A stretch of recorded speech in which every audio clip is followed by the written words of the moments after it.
दिल्ली तक पहुंच गई और दिल्ली में घबराहट आपको गूंज पहुंचने से पहले दिखाई दे रही है, सुनाई दे रही है। घबराहट है, बहुत ज़्यादा घबराहट है। अब ये जो संवाद नौजवानों के साथ राहुल गांधी जी ने किया, ये सरकारों को करना चाहिए। विपक्ष को तो करना ही चाहिए, लेकिन सरकार की एक ड्यूटी होती है, कर्तव्य होता है। लेकिन इस सरकार ने नौजवानों को अपने हाल पे छोड़ दिया। पेपर लीक होता है, वो तो पहला अत्याचार है। उसके बाद जंतर मंतर पे प्रोटेस्ट करते वक्त उन पर हिंसा हुई, वो दूसरा अत्याचार है। पैलेट गन्स चलाई गई, सीवान में AK-47 चलाए गए, ये अत्याचार है। और फिर प्रधानमंत्री रात को 11 बजे आकर उनको भाषण दे रहे हैं, कहते हैं मैंने आपको माफ किया। अरे भाई, आपको तो माफी मांगनी थी, आप कौन होते हैं माफ करने वाले? ये अत्याचार की आपको एक मानसिकता बता रहा हूँ। आज का रिस्पॉन्स कैसा था महिलाओं के? आपने देखा, आपने सुना, जो जोश, जो उत्साह और जो प्रेम राहुल जी के लिए इन सब बच्चों के मन में है, वो देखते बनता है। मनुस्मृति को लेकर बहुत सारे सवाल उठाए गए। जिस सरकार की आप बात कर रहे हैं, जिस मानसिकता की आप बात कर रहे हैं, यहाँ से थोड़ा दूर है नागपुर, संघ की जो मानसिकता है मनुस्मृति से ही प्रेरित है। इस कार्यक्रम में आप खुद यहाँ पे स्वयं उपस्थित थे, क्या कहेंगे, कैसे रिस्पॉन्स? मेरे लिए तो यह बहुत ही मानो रोंगटे खड़े करने वाला एक एक्सपीरियंस था। जिस तरह से आज लड़कियों ने अपनी बात रखी है, बिना हिचकिचाए, बिना डरे, बिना सहमे, इतना खुलकर अपनी समस्याओं का बखान करना, ये अपने आप में, और यह सारा अवसर है जो इस मंच ने दिया है, तो इन सब के शुक्रगुजार होंगी सारी लड़कियां। खासकर इसमें का एक भी सवाल, एक भी लड़की कहीं भी आर्टिकुलेटेड और स्क्रिप्टेड नहीं थी, जो अक्सर हमें मोदी जी के प्रोग्राम में बहुत स्क्रिप्टेड, वेल फिनिश किया हुआ, चकाचौंध से भरा हुआ लगता है।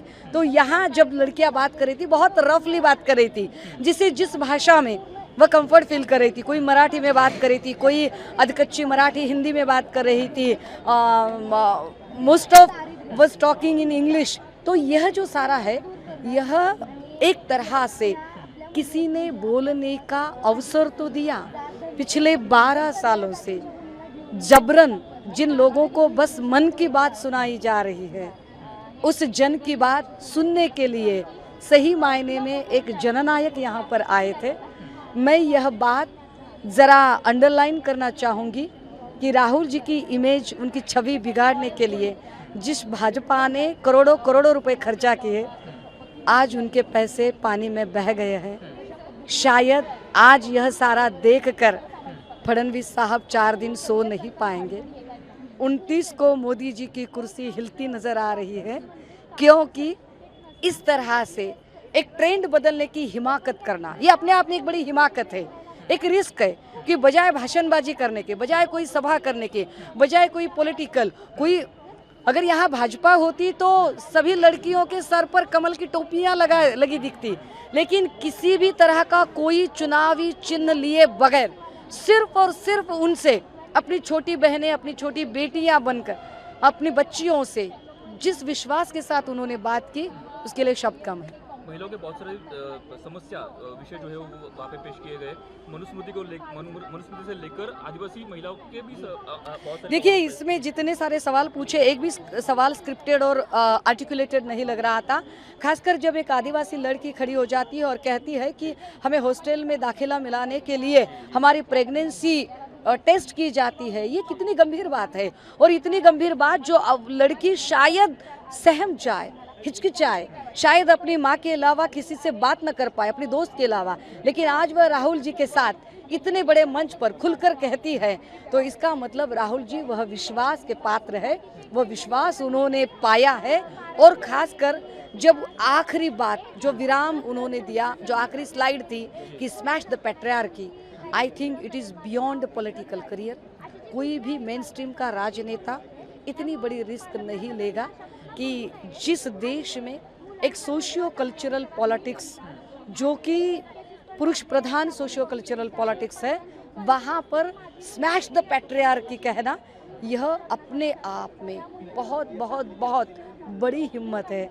और इस बड़ी हिम्मत हम सबको प्रदान करने वाले जननायक 2029 में हमारे प्रधानमंत्री बन जाए, ख्वाहिश रखते हैं. Thank you thank you thank you. आजच्या कार्यक्रम म्हणजे जो कार्यक्रम ठेवला ना तो अगदी म्हणजे उत्तम झाला एक नंबर. कारण त्यामध्ये फक्त आणि फक्त महिलांसाठीच सगळं बोललं गेलं. असं नाही की सगळं महिलांसाठीच करावं, पण जे प्रॉब्लेम आहेत ते सॉल्व्ह झाले पाहिजेत.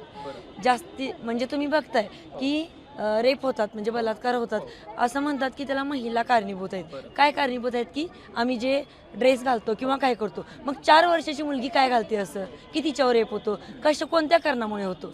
आता समजा की माझ्या वयाची मुलगी आहे, तिच्यावर रेप झाला आहे, तर ठीक आहे तिने काहीतरी घातले असतील कशा कपडे, त्या नजरेनं गेले असेल तिच्यावरनं.